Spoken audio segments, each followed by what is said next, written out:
Well, we have a quorum. Let's get started, and Iris can join us when we get ready. Jeff, you want to conduct a roll call, please?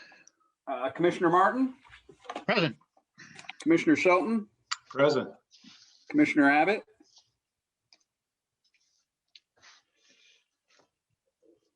she said Sorry. present.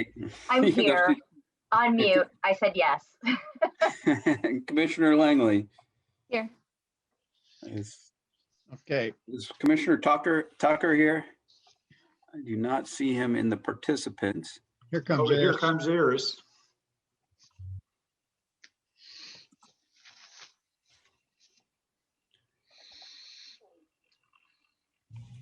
We'll let Iris get connected, and then let's talk about this electronic meeting policy then.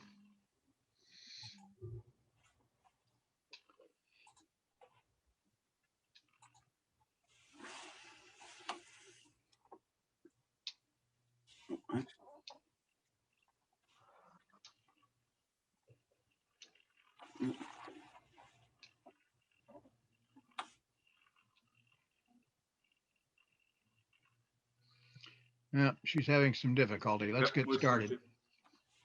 Go ahead, Jeff. Let's talk about this electronic meeting policy. Okay, well, as everyone's aware, we've been living in the world of COVID for the last year and a half. And so our meetings have all been electronic. Recently, the state legislature passed legislation, and I think it was passed in trying to strike a balance between making sure that there was in-person interaction with boards and commissions and the public, but understanding that meetings have been better attended, both by board members and the public due to the electronic medium. And so they've set aside some rules that allow for boards to meet with some limited electronic participation. That would be at least a majority of the members would have to be in person for each meeting. However, some individuals could attend electronically. You have to attend at least half the meetings a year in person. And I think the other big rule that people have noting is that you can only electronically attend 2 meetings in a row. So if you attend 2 electronically, then you have to be in person in the third. This policy before you reflects basically the maximum amount of electronic participation as allowed under the state law. We've prepared this for every board and commission for the county. So we feel that putting it in place now makes a lot of sense. And then if it's not working, it can always be amended and the policy can always be changed. I will say that we are allowed to continue all electronic meetings if there is a declared emergency. Right now, the governor's declared emergency, the state declared emergency lasts till the end of May. I don't know if it's going to be extended or not. If it's not, these rules would be in place for the June meeting. If it is extended, then clearly we would still be able to do all Zoom meetings.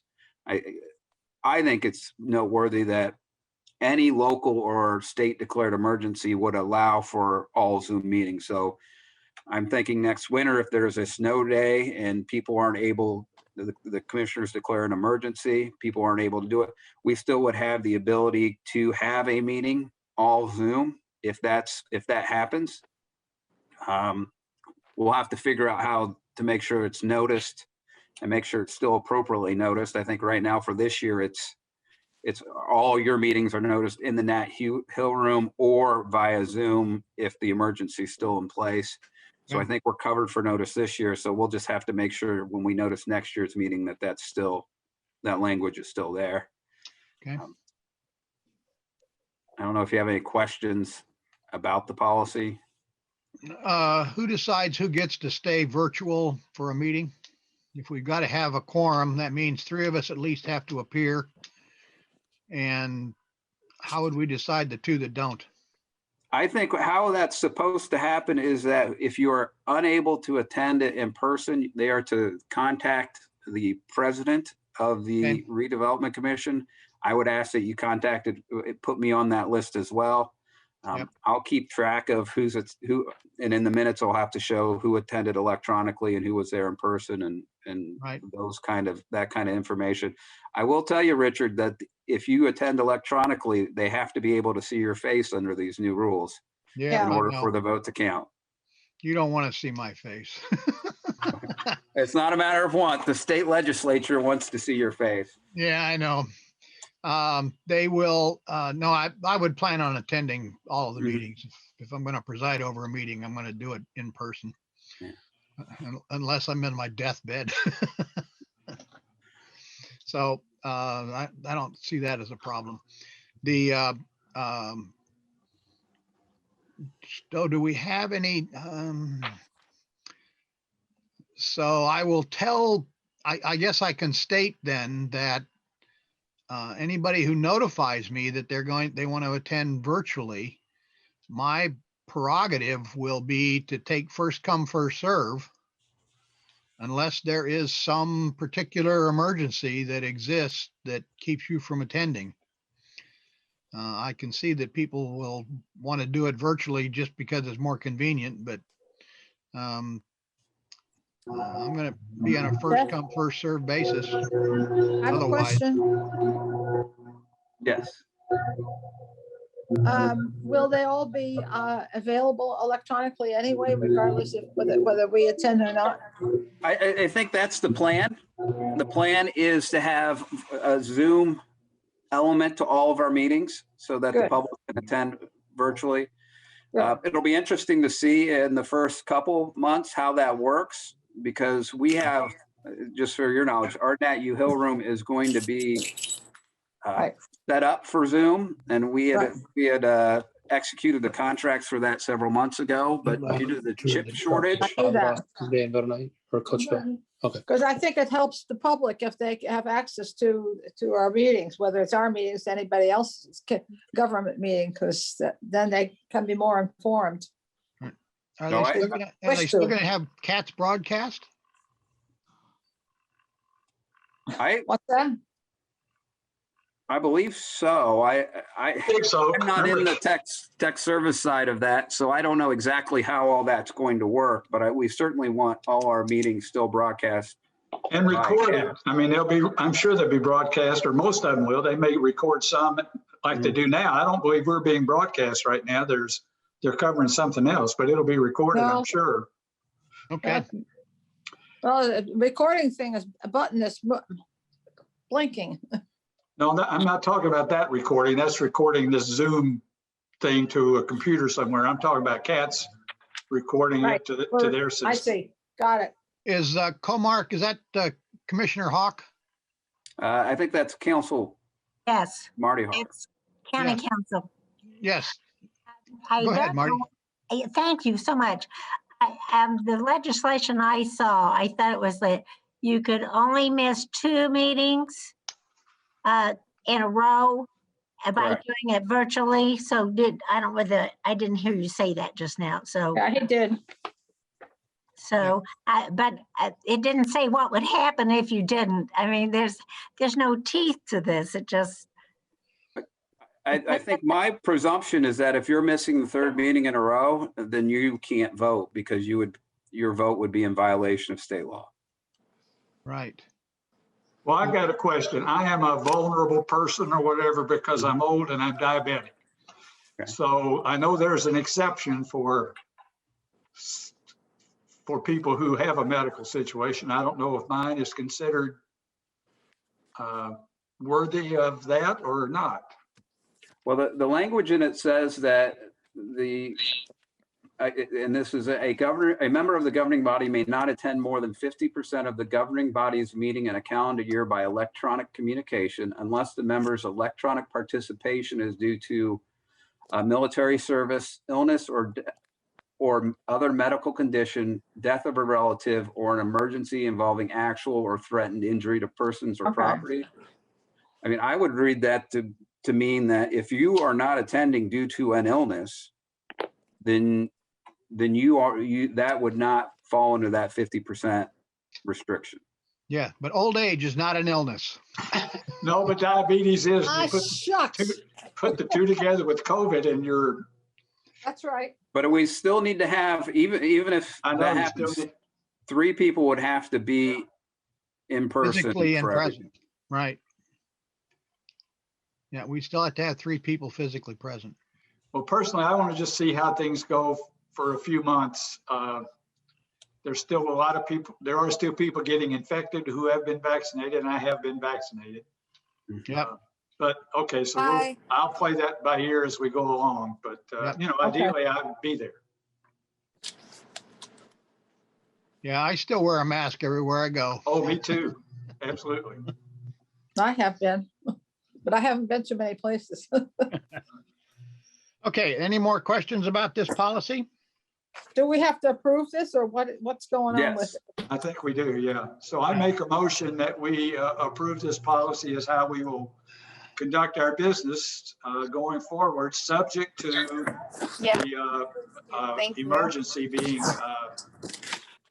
taken away. That worked out yesterday. I didn't think I'd make my appointment. I thought they were gonna kill me, so it was gonna be a last. Brianne, can you Brianne, mute you're on. yourself? Yeah, I please. had, Brianne, please mute. first. Thank you. Okay, did you get my motion? Yes, we Yes. did. Okay. Do we have a second? Second, We have a motion and a second to adopt the electronic meeting policy as stated by Jeff. Please call the roll. Commissioner Martin, Yes. Commissioner Shelton, Yes. Commissioner Abbott, yes.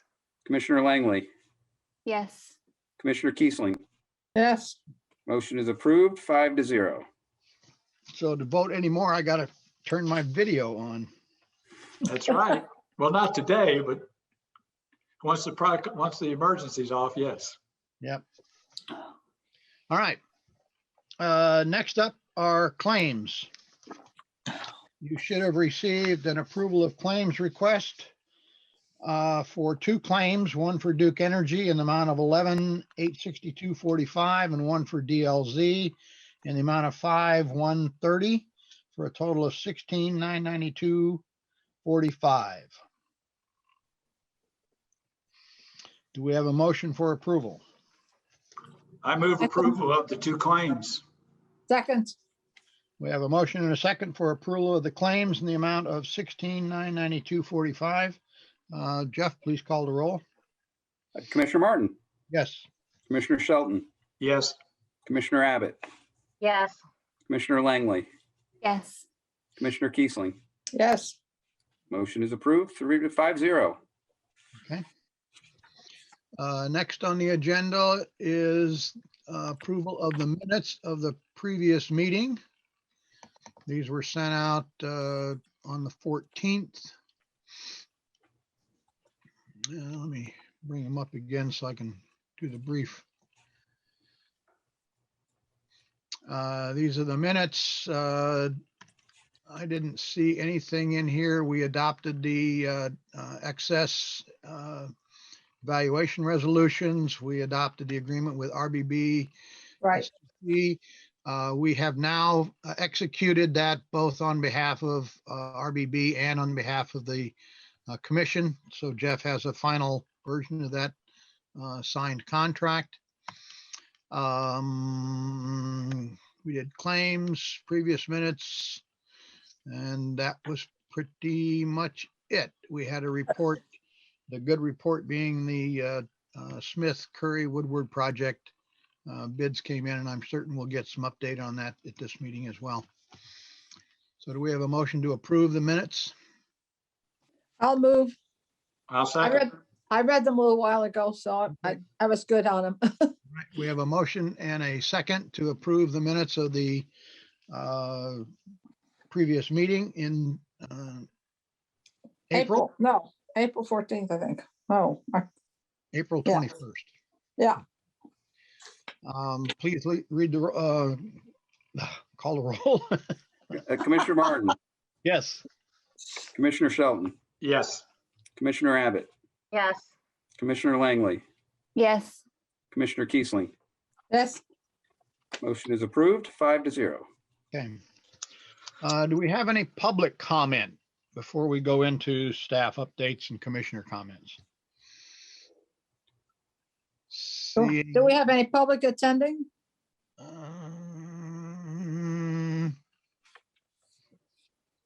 Commissioner or Councilwoman Hawk and Brianne Gregory are, Right, and iPhone, I assume is that Brad Tucker? Yes, yes. Can you hear me okay? Yes, Okay. hi. Yep. Okay. All right. Thank you. I'll go back to mute. All right, so seeing no public comment, we will move on to staff updates. Lisa Ridge, can we start with you? Sure. So How much yeah, money did you find this month? well, I'm at 80/20 on my project. So, you know, I haven't had to beg for the last 30 days. So, actually, yeah, Curry Pike, Woodyard Road intersection improvement. We're getting dates to set up for our pre-construction meeting, get that going with Milestone. Again, the bids came in at 2.7. It is at this point, if you recall, when we started the project this year, we had MPO funding of $511,000 on that project. Now we're at 80/20 with NDOT providing the 80% funding for this project. It's anticipated that we'll have utility relocations for 2021 to give them plenty of time to get out of the way. There's a lot of Duke that is in the area, and they're the controlling factor for all the other utility companies typically. So, and then main construction will be in 2022. I believe it needs to be done by November of 2022. Fulton Pike Phase 3, that's still under design. We start actually right-of-way acquisition July 1st. That is ready to go straight into right-of-way acquisition. Okay. Not sure what other project, Verna Pike, Connector Road. We just finished up the documentations on what will go to the appraisal companies for letterhead, attorney information and things, so we can get the offers out to the property owners on that project. Let's see. Sunrise, well, that's that project. Verna Pike Connector Road is Sunrise Greetings Court Connection. Okay. So we are starting right-of-way acquisition for that. Right. What about Profile Parkway? Parkway. Yeah. Profile Parkway, we did a walkthrough on Thursday for that project. I kind of put Jeff Kreider on the spot because we had the newspaper there. It should be in the paper that we're saying the end of June. We hope it'll be before then. It's just weather permitting. So we're going for the end of June, but that's moving right along, and I don't see any reason why it can't be done next month. Okay. If there's any other projects that's outside the TIF that you want to know about, don't hesitate to ask me, but I think that's the major ones that's within the TIF district. I guess the other big ones going on is the Sample Road stuff. Okay. Sample Road Phase 1 went to letting on April 5th. That came in at 5.4 million. Sample Road 2 or Phase 2, the west side of I-69 came in at 3.8 million. Both of those projects came in under the engineer's estimate, which is awesome. So the same contractor got both of those projects, which is Force Construction. And we actually just got an email today to set up for that pre-construction. Monroe County has already paid to get the project started after the contractor is awarded. We have to pay our 20% construction cost up front. We paid those today and last week.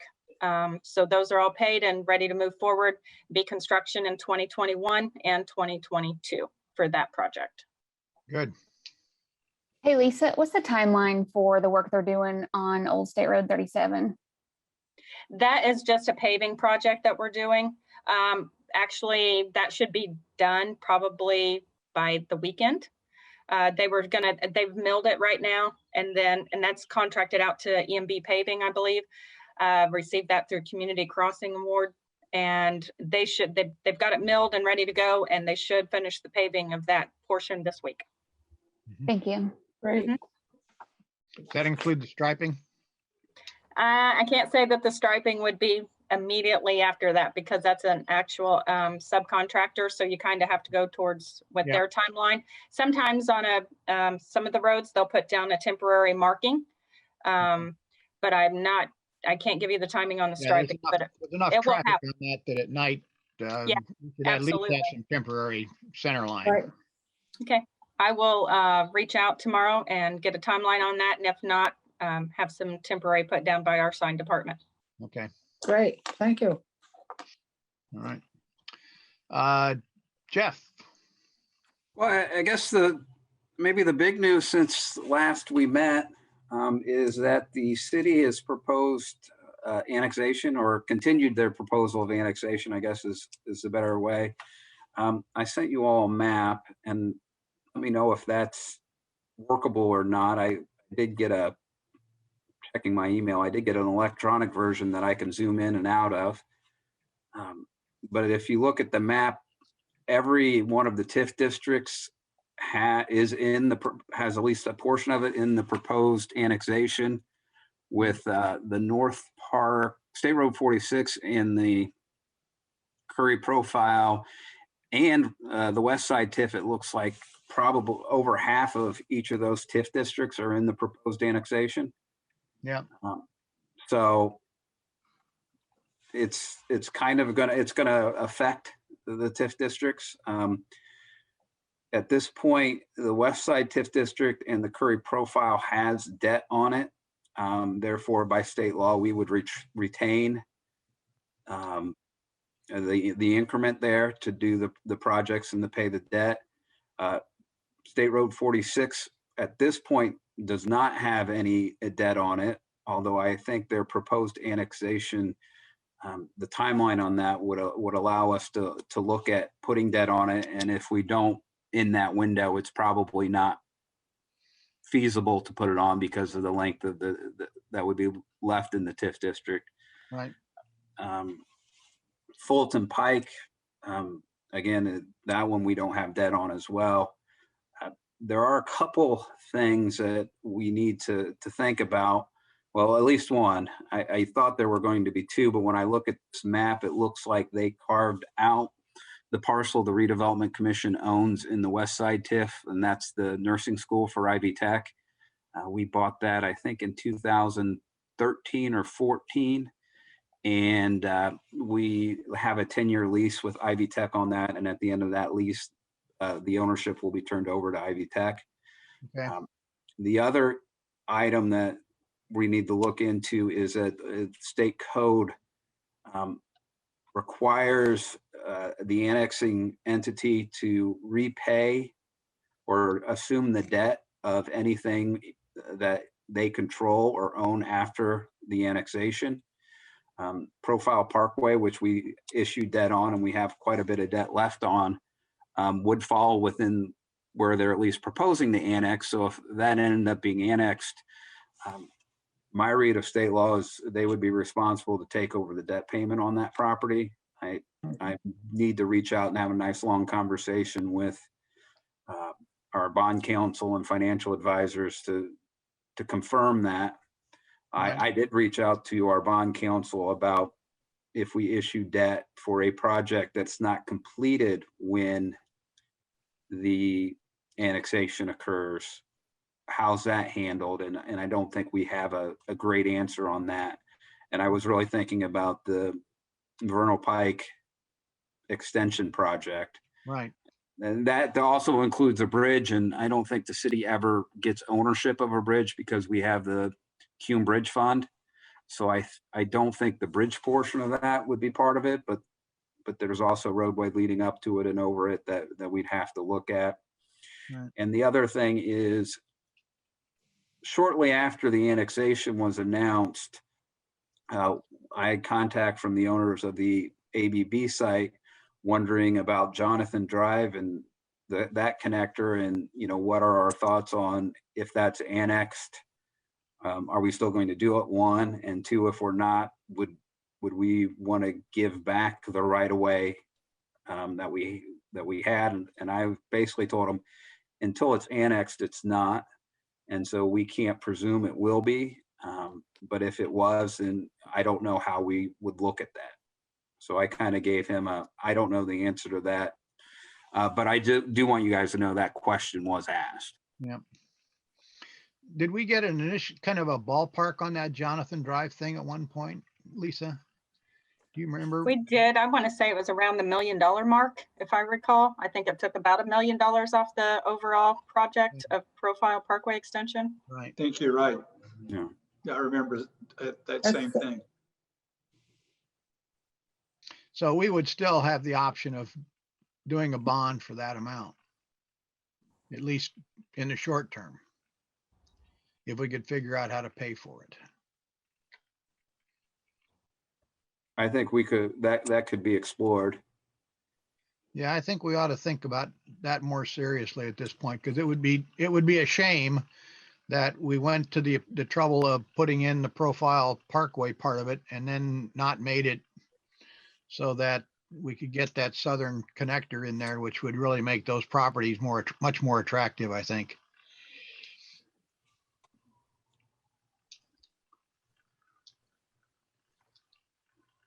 Is the contract we signed with RBB, is that considered a debt that survives being annexed?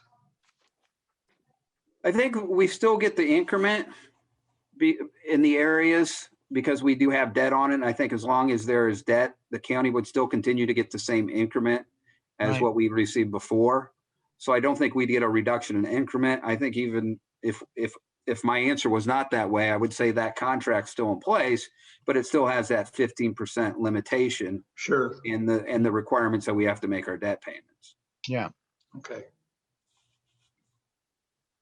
By the way, if I watched the RBB school board meeting the other day on CATS, well, I watched it yesterday. I don't know when they met, and they had a really nice thank you discussion to the RDC. So, thank you, Mr. Tucker, for that. Yeah. Good. So Jeff, what about the other goals in the TIF plans? I mean, they're going to leave us with bits and pieces of these TIF districts, and are we going to need to amend those plans? I mean,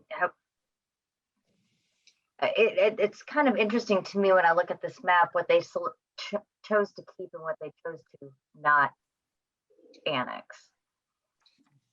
I think once the annexation gets further along and we have a better feel for what they're actually going to and not going to annex, I think there's going to need to be a conversation of priorities of projects, as well as a determination of, are there any additional projects that are necessary? Or are there projects that are on the books that we turn over to the city? I think that's a conversation that we need to have. I don't know how the annexation is going to occur, or I guess I could add if the annexation is going to occur. I just don't know what the world's going to look like in 3 months. So it's kind of hard to plan on anything at this point. Yeah. Well, they're supposed to have discussions about this in July, is that correct? About that, the city council is supposed to have discussions about. I think they're supposed to have a public hearing in July. Mhm, I think so. And the timing of it is once that public hearing occurs, they Yes, have to wait at least 30 days, but they can't wait longer than 60 days to make a determination. Right. So they are only going to have a month to 2 months after that public hearing to make some kind of determination. Yeah. We'd like to get, I would really like them to come and talk with us about what they intend in our meeting in June. Jeff, were you able to contact Underwood or somebody over there to come over? I contacted their legal department and they sent me to Larry Allen, who I believe handles this, is the legal counsel for the City Redevelopment Commission. He's called me back and we just haven't connected yet. So Yeah. I plan to make that connection. Good. Okay. The other thing, when I'm looking at this map that you sent us, Mhm. I don't think they have the Fulton Pike district on that map correct.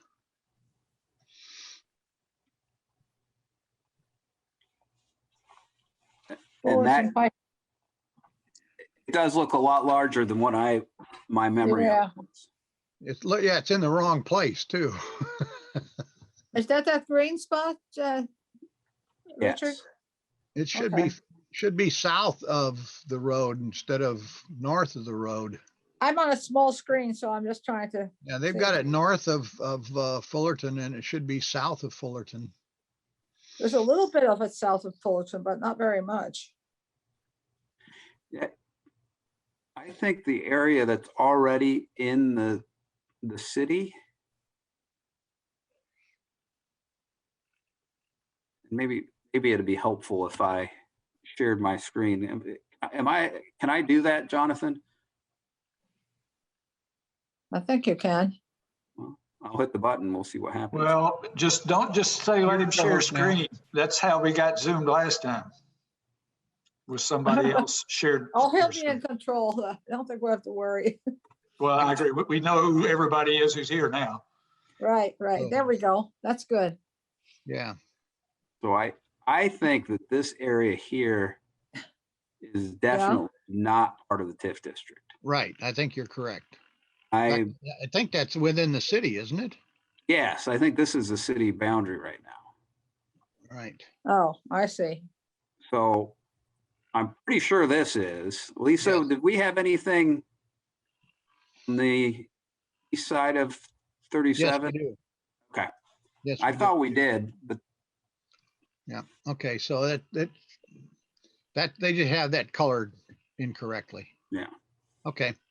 All right. Well, on both sides of 37 or 69, or is that, Yes, we have, there's part of the TIF is on both sides of the road there. that's our TIF, right? Yeah. Oh, okay. And that's what they want to annex. Yes.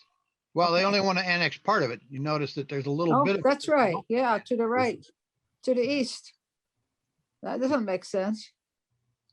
Yeah, that's. It has to they're do the with kinds of things we zoning. need to talk with them about. Well, it has to do with zoning, doesn't it? And what can be established there?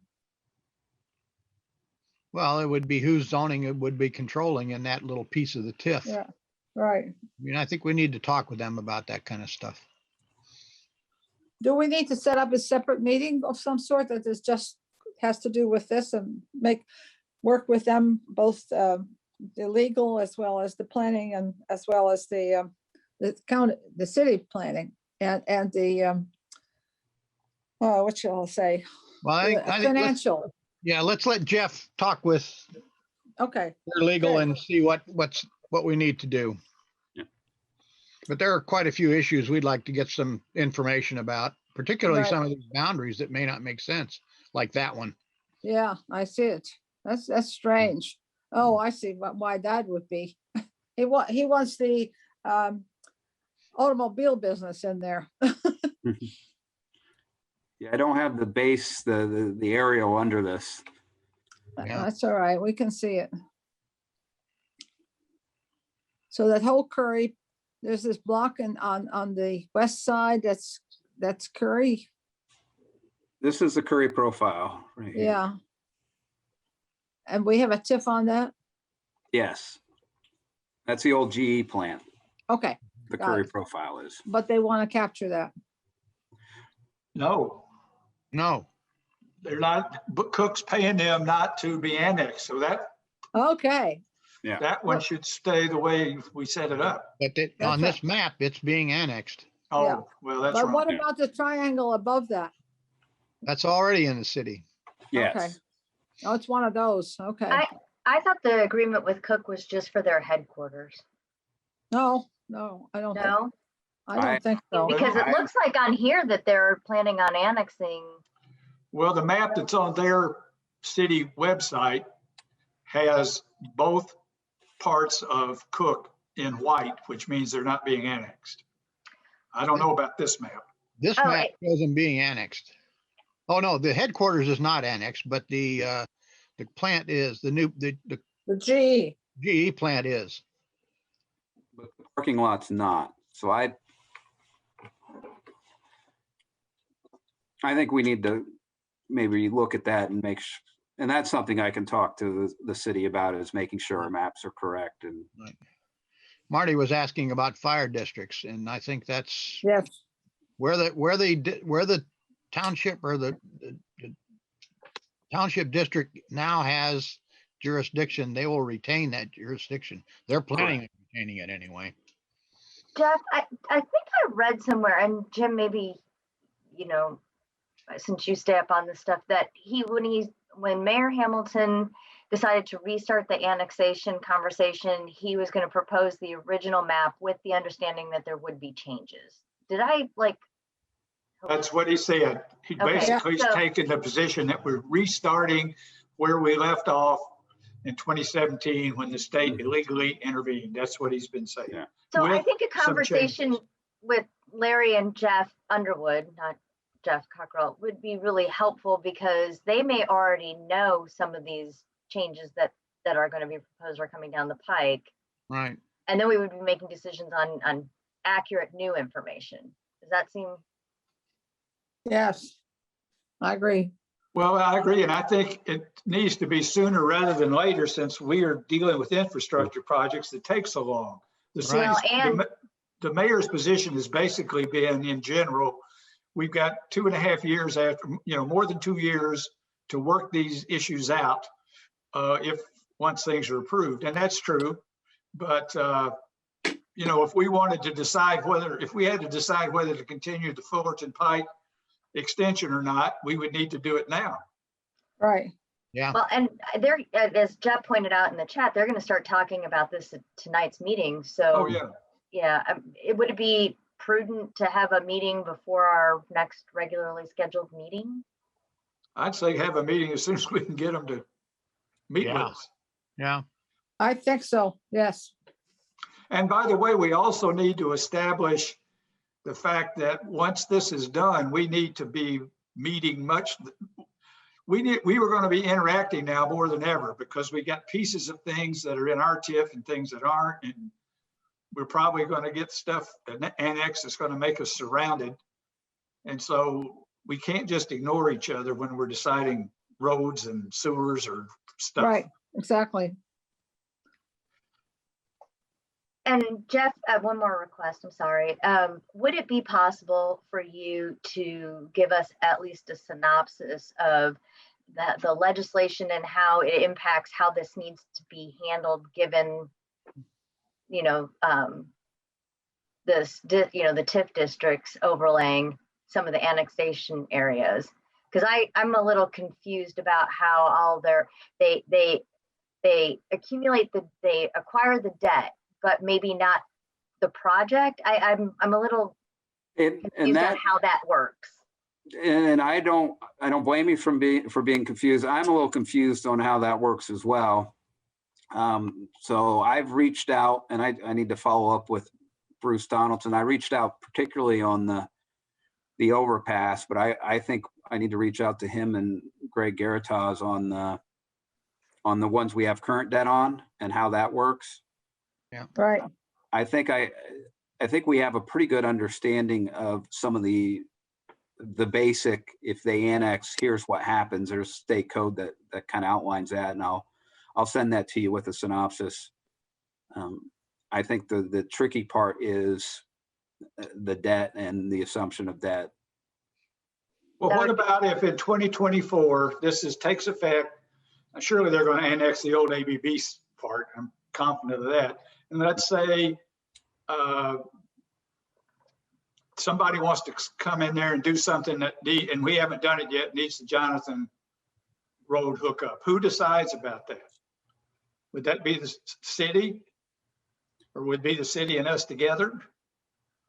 Until it becomes part of the city, it's the county's prerogative. Yeah, and I guess the question is, from the county RDC perspective, is if you're going to be asked in funding it, or at least participating in funding it, then what does that mean? And that's kind of the question that I think is really important to understand, is because if it's in city limits and it's a road built in city limits, what authority and what jurisdiction we have, I would think it would be hard for us to do it without city support.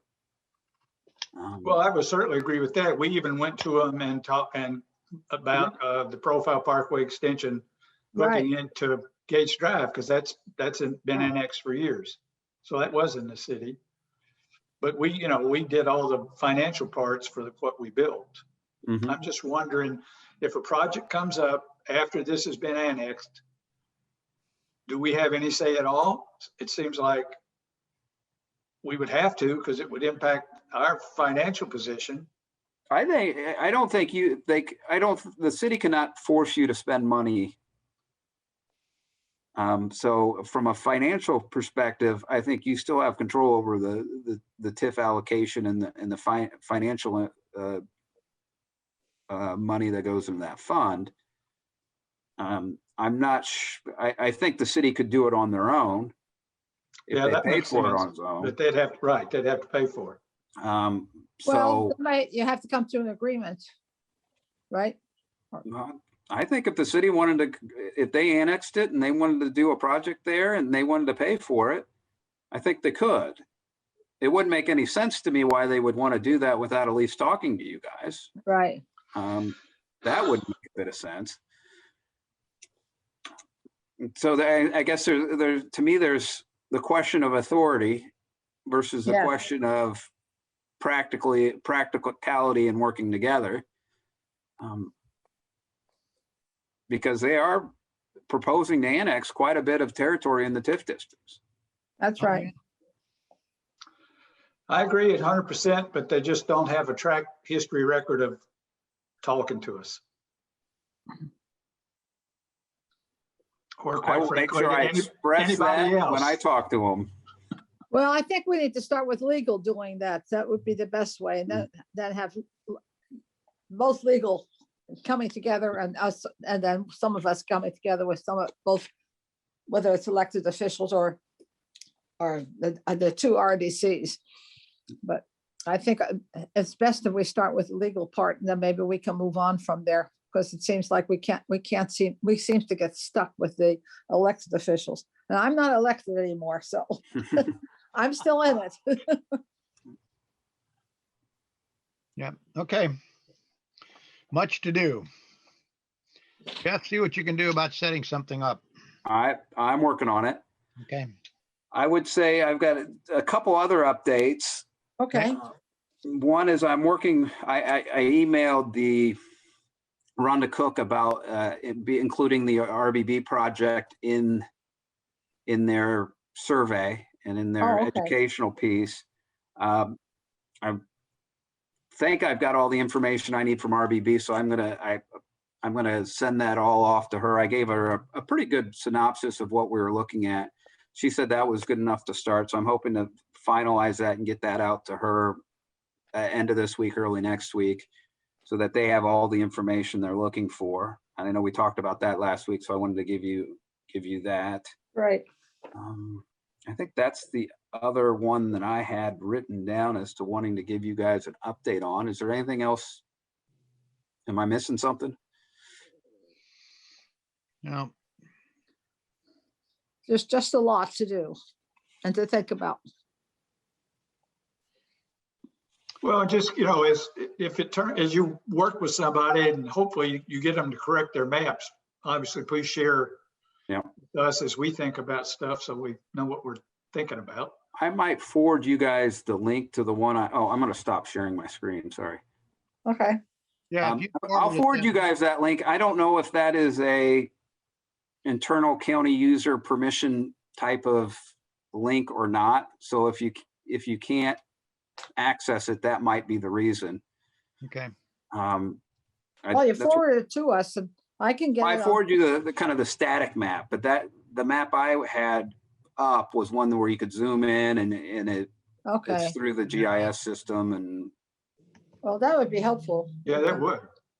I'll get it to you. I just want to let you know that if it doesn't work, it may be a software permissions issue. Okay. Well, it seems to me, just to state it, what we have basically indicated is we're going to continue doing what we think is the best thing for our community, wherever it ends up when this all gets shaken out. Yeah. So tell the city that. Well, You can zoom the map that he sent us too. You can make it. You can- yeah, but yeah. That's what I did. I did it on my iPhone actually, because I can't do it on my screen at the same time. It's a little harder to see. Okay. Any more staff updates? I think I'm done. Okay. Commissioner comments. Lisa, Richard, anything? Oh, What's that? Richard, I Lisa? had one. Christie's got one? Yeah. I don't know if anybody else was able to tune in, but Lisa in her day job today hosted a really good seminar with Regional Opportunities Initiative, ROI, on residential TIFs. And she recorded it and it's going to be posted to their website. So if you missed it. Great, because I had to miss it. Super. Yes. I missed the last 30 minutes. So I'm up to, but I the missed the first 20 minutes. yeah, the first hour and a half was really good. And so I would encourage everybody to watch that just to kind of get up to speed, because again, however those lines are drawn and with our projected study area, if you will, that's maybe a little bit more official title than what it deserves. But as we look forward to the possibilities of that residential TIF, and there's a lot of ifs and thens in that looking forward, I think it's important for us all to be on the same page. But I thought those presenters, Lisa, did a really good job on bringing everything down to the same level. It was very easy to understand, Right. whether you had background on traditional TIF or not. So I would just encourage everybody to take a look at that. Yeah, thank you, Chrissy. That was going to be my commissioner comment. We will be posting it next week. The last speaker was actually an accountant from Baker Tilly, and he talked Right. a lot about the finances and the impacts on schools. So I thought that was a particularly That was helpful. Yes, yes. yeah, very- because that was something that we had concerns expressed to us about when we discussed this earlier. Yeah. So I will let you guys know as soon as it gets posted. It'll likely be, Tuesday or Wednesday of next week. Yeah. Okay, Yeah, I think- include the link in your, Oh, well. okay, thanks. I would like then- to get the commissioners to take a look at it. We need to find out whether they're on board with this idea at all. Penny Githens actually did participate. She was on Good. the webinar this morning. So I didn't see either of the other commissioners They probably weren't. linked onto it, but she certainly participated in it as well. So, but we'll send it out to them I can send it out to them if you would. Yeah. Right, that'd be great. Please do, because we really need to get, before we start spending a lot of effort here, we need to make sure that they're on board. Yeah. And I will forward it to them as well, once Yeah. you send it to us. Okay, That's great. good. Great. And then I had Well- one other thing, Richard, because you had, and I had talked about it during this meeting several months ago, but ROI did work with Merchants Capital to do a meeting with the banks in the region to talk about how to participate in their syndication program to fund low-income housing tax credit projects. We do have 2 that were approved in this last round in our region, but one is in Monroe County. It's at the Switchyard Park. I know there's some interest in doing some additional project proposals for next fiscal year. So I will let you know when we know what the result of that meeting was. Right now, I don't know if any of the banks that participated in it are planning to sign on at this time. And they don't have to decide for several more months, so it might be a while, but I didn't want you to think that I had dropped that ball. That's still moving No. forward. Thanks for keeping us up to date Yeah. on that. Okay. Jim, anything from you? No, it's just going to be an exciting next few months. So hang on tight. I agree. Iris, any other comments? No, I think I've put mine in, but I'm very concerned about the money we have set aside for RBB for their stem cell with all this annexation going on. And I don't know how we can bridge the gap between city and county more positively. If I have a way to do it, I will do it. I have nothing further to contribute either. I think everybody's covered everything so far. Just encourage Jeff to talk with the city. Let's see what we can get together here and figure out how we can answer all these questions. I'm sure they've got some questions too. Maybe. Is there anybody on the city council that's particularly paying attention to the annexation more than the others? Does anybody know? I know that Matt Flaherty is. I've been to a couple of his constituent meetings and rattled his cage about it, and he's indicated he's talked to the mayor about it months ago and to some of the other administration. And he had one just Monday, and we talked about a bunch of concerns I had from looking at the finances, and he's definitely pretty smart about what's going on and cares. So, and then last time Isabel cared a whole lot. Yeah, right. And worked with the commissioners. Marty, do you have anything else you wanted to impart with us before we go? Just that, of course, I think we all ought to be watching to make sure that when we're spending local dollars, that it comes in large part from that Richland Bean Blossom area tied to our Right. school, because that tax rate that you're charging for everybody there, that the money is really going into the TIF. A couple of years ago, 60 cents of every dollar was tied to that school tax rate.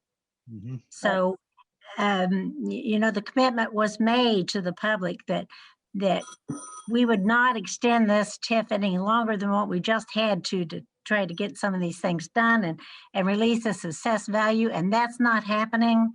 And so I am concerned for the people there in Richland Bean Blossom. I know we want to do the best for the entire community, but the entire community is not paying for this out of this Richland TIF. Right. Okay, Jeff McKim, you got anything you wanted to state before we go? Thank you. Just two things, I guess, just in response to the question about city council members. I believe that all city council members at this point are going to be pretty highly engaged in the annexation debate. I've certainly heard several others talk about it and be interested in feedback on it.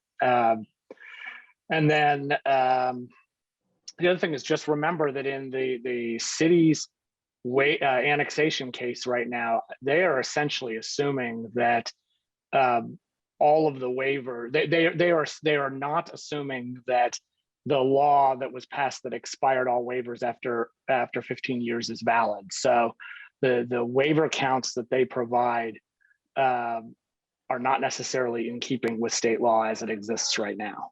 Yeah. And how that will play out, you know, that's anybody's guess. Okay. All right. Fun times ahead, guys. All right. What's that curse? May you live in interesting times. Yeah, right. All right. So we should all be prepared for an in-person meeting in June, unless we hear otherwise.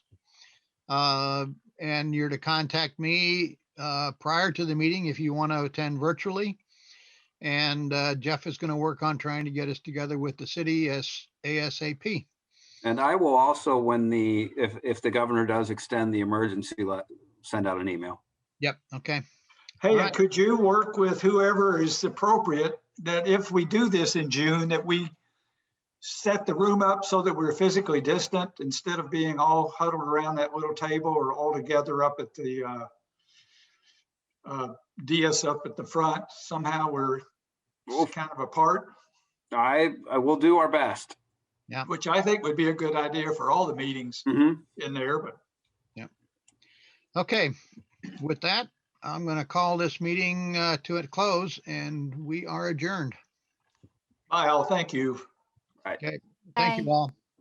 Bye-bye. Bye, everybody. Thank you.